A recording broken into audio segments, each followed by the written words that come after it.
ಬಹಳಷ್ಟು ಜನಕ್ಕೆ ಅನೇಕ ತರಹ ಇಲ್ಲಿ ರಾಯರಿದ್ದಾರೆ ಅಂತ ಸಾಕ್ಷಿಗೆ ಭಾಳಷ್ಟು ಜನ ಬಂದು ನಮ್ಗೆ ಹೇಳ್ತಾರೆ, ನಮ್ಗೆ ಹೀಗೆ ಕನಸಾಯಿತು, ನಮ್ಗೆ ಹೀಗೆ ಪ್ರೇರಣೆ ಆಯಿತು, ಅನುಭವ ಆಯಿತು. ಅದೆಲ್ಲ ಕೇಳಿದ್ರೆ ಎಷ್ಟು ಸತಿ ನಮಗೆ ಮೈ ಜುಮ್ ಅನ್ನುತ್ತೆ.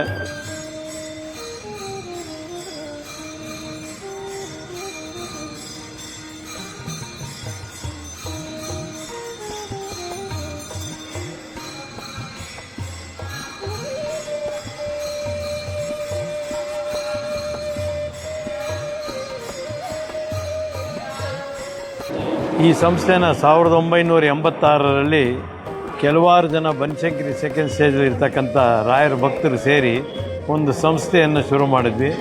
ತನ್ಮೂಲಕವಾಗಿ ರಾಯರ ಆರಾಧನೆಯನ್ನು ನಡೆಸೋದಕ್ಕೆ ಶುರು ಮಾಡಿದ್ವಿ. ಆಮೇಲೆ ನಾವು ಒಂದು ನಿವೇಶನ ಪಡ್ಕೊಂಡು ಅದರಲ್ಲಿ ಮಾಡೋದು ರಾಯರ ಮೃತ್ತಿಕಾ ಬೃಂದಾವನವನ್ನು ಮಾಡಬೇಕು ಅನ್ನೋ ಭಾವನೆ ಬಂದು ನಾವು BDAಗೆ ಅಪ್ಲೈ ಮಾಡಿ ಇದು 80/120 ಅಷ್ಟು ದೊಡ್ಡದೊಂದು ಸೈಟ್ ನಮಗೆ ಆಗಿನ ಕಾಲದಲ್ಲಿ ಸೋಮಣ್ಣ ಅವರು CITB ಅಧ್ಯಕ್ಷರಾಗಿದ್ದರು. ಅವರ ಒಂದು ಕೃಪೆಯಿಂದ ನಮಗೆ ಈ ಜಾಗ ಸಿಕ್ತು. ಆರಾಧನೆ ಅಂತೂ ವಿಜೃಂಭಣೆಯಾಗಿ ನಡೆಯುತ್ತೆ. ಸುಮಾರು 10,000ದಿಂದ 11,000 ಜನ ಇಲ್ಲಿ ಪ್ರತಿ ವರ್ಷ ಆರಾಧನೆಯಲ್ಲಿ ಭಾಗಿಯಾಗಿ ತೀರ್ಥ ಪ್ರಸಾದವನ್ನು ಸ್ವೀಕರಿಸ್ತಾರೆ. ಬಹಳ ದೊಡ್ಡದಾದಂಥ ಒಂದು ಸ್ಕೇಲಲ್ಲಿ ಮಾಡ್ತಾಯಿದ್ದೀವಿ. ಇದೆಲ್ಲ ರಾಯರ ಕೃಪೆ. ಬಹಳಷ್ಟು ಜನಕ್ಕೆ ಅನೇಕ ತರಹ ಇಲ್ಲಿ ರಾಯರಿದ್ದಾರೆ ಅಂತ ಸಾಕ್ಷಿಗೆ ಭಾಳಷ್ಟು ಜನ ಬಂದು ನಮ್ಗೆ ಹೇಳ್ತಾರೆ, ನಮ್ಗೆ ಹೀಗೆ ಕನಸಾಯಿತು, ನಮ್ಗೆ ಹೀಗೆ ಪ್ರೇರಣೆ ಆಯಿತು, ಅನುಭವ ಆಯಿತು. ಅದೆಲ್ಲ ಕೇಳಿದ್ರೆ ಎಷ್ಟು ಸತಿ ನಮಗೆ ಮೈ ಜುಮ್ ಅನ್ನುತ್ತೆ. ರಾಯರ ಪ್ರತಿಷ್ಠಾಪನೆ, ಇದನ್ನು ಪ್ರತಿಷ್ಠಾಪನೆ ಮಾಡಿದವರು ಮಂತ್ರಾಲಯ ಸ್ವಾಮಿಗಳು, ಹಾಗೆ ನಮ್ಮ ಕುಂದಾಪುರ ವ್ಯಾಸಾಲಯ ಮಠ ಸ್ವಾಮಿಗಳು. ಅವರಿಬ್ಬರು ಸೇರಿ ಈ ಬೃಂದಾವನನ್ನು ಪ್ರತಿಷ್ಠಾಪನೆ ಮಾಡಿದ್ದು. ಅವರೇ ಸ್ವತಃ ಮೃತ್ತಿಕೆಯನ್ನು ಮಂತ್ರಾಲಯದಿಂದ ತಂದು ನಮಗಿಲ್ಲಿ ಮಾಡಿಕೊಟ್ರು.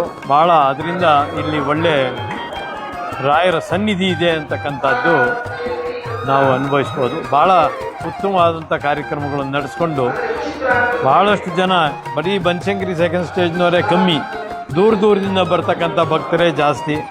ಅವರಿಗೆ ಇಲ್ಲಿ ಶ್ರಾದ್ದ ಕಾರ್ಯಕ್ರಮಗಳಿಗೂ ಅನುಕೂಲ ಮಾಡಿಕೊಡ್ತೀವಿ. ಬೇರೆ ಅನಂತನ ಹಬ್ಬ, ಸತ್ಯನಾರಾಯಣ ಪೂಜೆ, ಹೀಗೆ ಏನು ಕಾರ್ಯಕ್ರಮ ಮಾಡಬೇಕಾದ್ರೂ ನಮ್ಮ ಮಠ ಸಹಾಯ ಮಾಡುತ್ತೆ. ಹವನ ಹೋಮಗಳಿಗೂ ಕೂಡ ಭಾಳಷ್ಟು ನಾವು ಅನುಕೂಲ ಮಾಡಿಕೊಟ್ಟಿದ್ದೀವಿ. ರಥ ಮಾಡಿಸಿದ್ರು, ಬೆಳ್ಳಿ ರಥ ಮಾಡಿಸಿದ್ರು. ಅದನ್ನು ನಾವು ರಥ ಹೋಮ ಅಂತ ಮಾಡಿದ್ರು. ಸೂರ್ಯ ತೀರ್ಥರು ಬಂದು ಅವರೇ ಇನಾಗ್ರೇಟ್ ಮಾಡಿದ್ರು. ಆಮೇಲಿಂದ ಇನ್ನೊಂದು ಸಲ ಬೃಹತಿಯಾಗಿ ದೊಡ್ಡದಾಗಿ ಮಾಡಿದ್ರು. ಅದು ಕೂಡ ಜನ ಬಂದದಕ್ಕೆ ಬೆಳ್ಳಿ ಕಲಶ 108 ಕಲಶ ಇಟ್ಬಿಟ್ಟು ಆ ಕಲಶಗಳನ್ನ ಜನಗಳಿಗೆಲ್ಲ ಸೇವಾ ಕಥೆಗೆ ಕೊಟ್ಟಿದ್ದೀವಿ. ಅದಕ್ಕೆ ಭಾಳ ಮೆಚ್ಚುಗೆ ಬಂದಿದೆ. ಅಷ್ಟಲ್ಲದೆ ರೀಸೆಂಟಾಗಿ ಬಂಗಾರದ ಪಾಲ್ಕೆ ಕೂಡ ಮಾಡಿಸಿದ್ದೀವಿ ರಾಯರ ಹೆಸರು. ಎಲ್ಲ ಭಕ್ತಾದಿಗಳು ಕೊಟ್ಟಿರೋ ಧನ ಸಹಾಯದಿಂದ ಮಾಡಿದ್ವಿ.